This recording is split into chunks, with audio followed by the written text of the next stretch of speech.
بسم اللہ الرحمن الرحیم۔ شروع اللہ کے نام سے جو بڑا مہربان اور نہایت ہی رحم کرنے والا ہے۔ ہمارا آج کا عنوان ہے مردہ عورتوں سے زنا کرنے والے شخص کا واقعہ۔ امام ظاہری رحمۃ اللہ علیہ ناقل ہے کہ حضرت عمر رضی اللہ تعالیٰ عنہ روتے ہوئے حضور نبی کریم صلی اللہ علیہ وآلہ وسلم کی خدمت میں حاضر ہوئے۔ آپ نے وجہ پوچھی تو عرض کیا، یا رسول اللہ صلی اللہ علیہ وآلہ وسلم، دروازے پر ایک نوجوان رو رہا ہے جس نے میرا دل جلا دیا۔ فرمایا، عمر اسے اندر لے آؤ۔ وہ نوجوان روتا ہوا آپ صلی اللہ علیہ وآلہ وسلم کی خدمت میں حاضر ہوا۔ حضور صلی اللہ علیہ وآلہ وسلم نے اس سے رونے کی وجہ پوچھی۔ کہنے لگا، یا رسول اللہ، میری گناہوں کا ڈھیر مجھے رلا رہا ہے اور مجھے جبار سے ڈر آتا ہے، وہ مجھ پر غضبناک ہوگا۔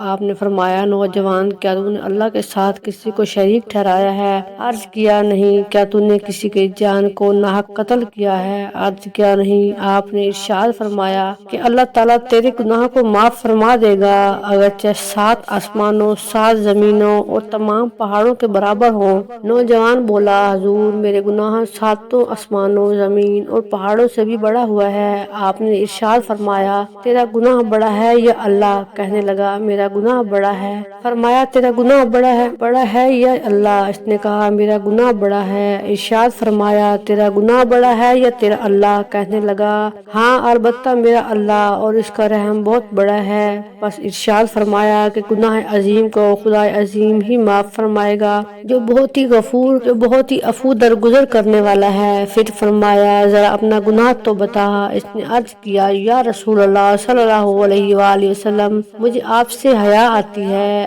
آپ نے پھر پوچھا، کہنے لگا، میں کفن چور تھا اور 7 سال تک یہی پیشہ کیا۔ ایک دفعہ انصار کی ایک لڑکی فوت ہوئی، میں نے اس کی قبر کھودی، کفن اتار کر چل دیا۔ ابھی تھوڑا دور ہی گیا تھا کہ شیطان نے مجھ پر غلبہ پایا اور میں نے لوٹ کر اس سے مجامعت کر لی۔ ابھی میں قبر سے نکل کر تھوڑی ہی دور گیا تھا کہ دیکھتا ہوں وہ لڑکی کھڑی پکار کر کہہ رہی ہے، اے نوجوان، تجھے قیامت کی جزا و سزا دینے والے سے حیا نہیں آتی؟ جس وقت تو اپنی کرسی فیصلے کے لیے رکھے گا اور ظالم سے مظلوم کا بدلہ دلوائے گا، تو مرنے والوں کے مجمع میں مجھے ننگا کر کے چل دیا ہے اور میرے اللہ کے روبرو مجھے بحالت جنابت حاضر ہونے پر مجبور کیا ہے۔ یہ سنتے ہی حضور صلی اللہ علیہ وآلہ وسلم اچھل کھڑے ہوئے اور اس کی گدی پر ایک تھپڑ رشید کیا اور فرمایا، او فاسق، تو تو بس آگ کے لائق ہی ہے، دفع ہو یہاں سے۔ نوجوان وہاں سے نکلا، 40 راتوں تک اللہ کے حضور توبہ کرتا مارا پھرتا رہا۔ 40 راتوں کے بعد آسمان کی طرف سر اٹھا کر کہنے لگا، اے محمد صلی اللہ علیہ وآلہ وسلم کے خدا، آدم اور حوا کے محبوب، اگر تجھے میری توبہ منظور ہے تو حضور صلی اللہ علیہ وآلہ وسلم اور آپ کے صحابہ کو اس کی خبر دے دے، ورنہ پھر آگ بھیج کر مجھے جلا دے اور آخرت کے عذاب سے نجات دے دے۔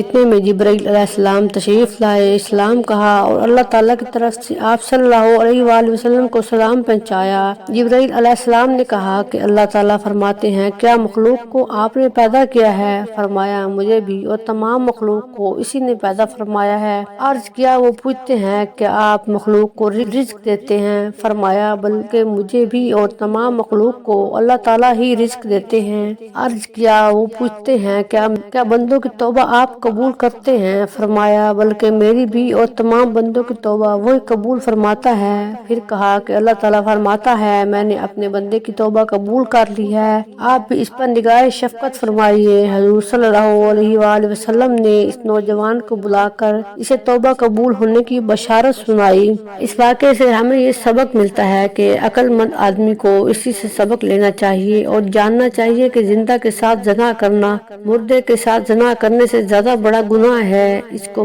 کی معافی کے لیے حقیقی اور سچی توبہ کرنی چاہیے۔ تو دیکھیے، جب سچی توبہ پیش کی گئی تو اللہ تعالیٰ نے اسے معاف فرما دیا۔ اور یہ بھی ضروری ہے کہ جس حیثیت کا گناہ ہو، توبہ بھی اسی درجے کی ہونی چاہیے۔ اللہ ہم سب کا